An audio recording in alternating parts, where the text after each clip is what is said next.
ভয় পাই, প্রচন্ড ভয়ে আমরা আঁতকে উঠি এবং ঘুম ভেঙে যায় আমাদের। এরকম ভয়ঙ্কর স্বপ্ন যদি আমরা দেখি তখন আমরা কি করব?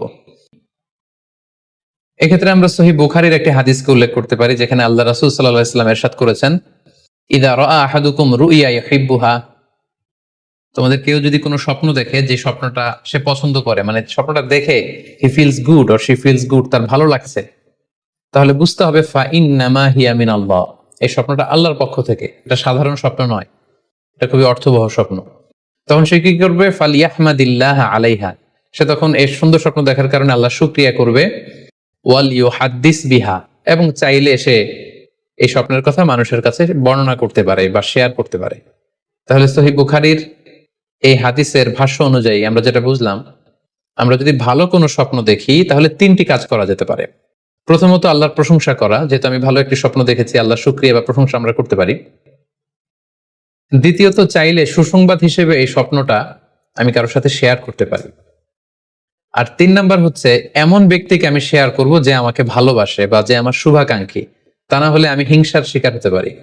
কারণ আন-নি'মাতু মাহসুদা, যে কোনো ধরনের নেয়ামতই, আপনি যদি আল্লাহর কোনো বিশেষ মার্সি, ব্লেসিংস বা নেয়ামত পেয়ে ধন্য হন, এটা সবার ভালো নাও লাগতে পারে, এটা সবার অন্তরে সহ্য নাও হতে পারে, ফলে আপনি হিংসার শিকার হতে পারেন। সো ভালো স্বপ্ন দেখলে আপনি চাইলে কারোর কাছে শেয়ার করতে পারেন। সেক্ষেত্রে সে যদি আপনার শুভাকাঙ্ক্ষী হয় বা আপনাকে পছন্দ করে, আপনাকে ভালোবাসে, এরকম কাছের কারোর সাথে আপনি শেয়ার করতে পারেন। আমরা সবাই নিঃসন্দেহে এরকম ভালো ভালো স্বপ্ন দেখতে চাই, আমরা কেউই ভয়ঙ্কর কোনো স্বপ্ন দেখতে চাই না। আমরা নিঃসন্দেহে এমন স্বপ্ন দেখতে চাই রাতের বেলায় যে স্বপ্নে আল্লাহ তাআলার পক্ষ থেকে আমাদের জন্য দিক নির্দেশনা থাকবে, অথবা কোনো সুসংবাদ থাকবে, কিংবা থাকবে আগাম কোনো সতর্কতা বাণী। এ জাতীয় ভালো স্বপ্ন যদি আমরা দেখতে চাই তাহলে আমাদের কি করা উচিত? সেক্ষেত্রে সর্বপ্রথম আমাদের যেটা করতে হবে, আমাদেরকে সত্যবাদী হতে হবে। সাধারণত সত্যবাদীদের স্বপ্ন সত্য হয়ে থাকে। যেখানেই সত্য সেখানেই যেন আমার অবস্থান হয়, আমি যেন সবসময় সত্যের পক্ষে থাকি। ২ নম্বর হচ্ছে আকলুল হালাল, আমাকে হালাল খেতে হবে।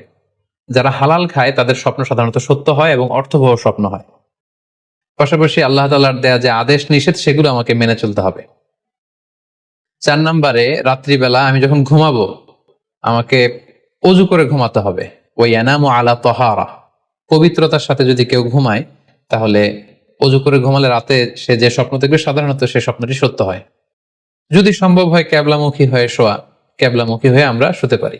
এই বিষয়গুলো যদি আমরা এনশিওর করতে পারি, অর্থাৎ সত্যবাদী হওয়া, হালাল খাবার খাওয়া, আল্লাহর দেয়া বিধিনিষেধ সবসময় মেনে চলবার চেষ্টা করা, রাত্রিবেলা অজু অবস্থায় ঘুমানোর অভ্যেস করা, পাশাপাশি ক্যাবলামুখী হয়ে শোয়ার চেষ্টা করা, এই বিষয়গুলো যদি আমরা মেনটেন করার চেষ্টা করি তাহলে আমরা যে স্বপ্নগুলো দেখবো সেগুলো সত্য স্বপ্ন হবে বলে আমরা আশা করি।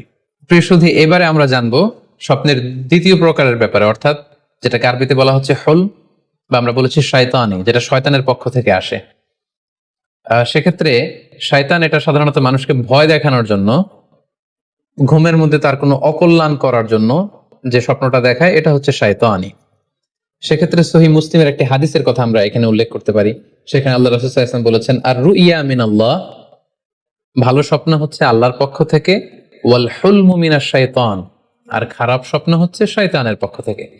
এখন কেউ যদি আমরা এই ভয়ঙ্কর স্বপ্ন রাতে দেখে ফেলি, যেটাকে আমরা নাইট মেয়ার বলি বা হরর ড্রিম বলি, ভয়ঙ্কর স্বপ্ন বা দুঃস্বপ্ন, যেটা দেখে আমরা খুব হাঁপিয়ে উঠি, আমাদের শ্বাস প্রশ্বাসের গতিবিধি বেড়ে যায়, আমরা খুব ভয় পাই, প্রচন্ড ভয়ে আমরা আঁতকে উঠি এবং ঘুম ভেঙে যায় আমাদের। এরকম ভয়ঙ্কর স্বপ্ন যদি আমরা দেখি তখন আমরা কি করব? এই ব্যাপারে কি ইসলামের কোনো দিক নির্দেশনা আছে? হ্যাঁ, অবশ্যই দিক নির্দেশনা আছে। সেক্ষেত্রে আমরা সহিহ মুসলিমের একটি হাদিস উল্লেখ করতে পারি এখানে।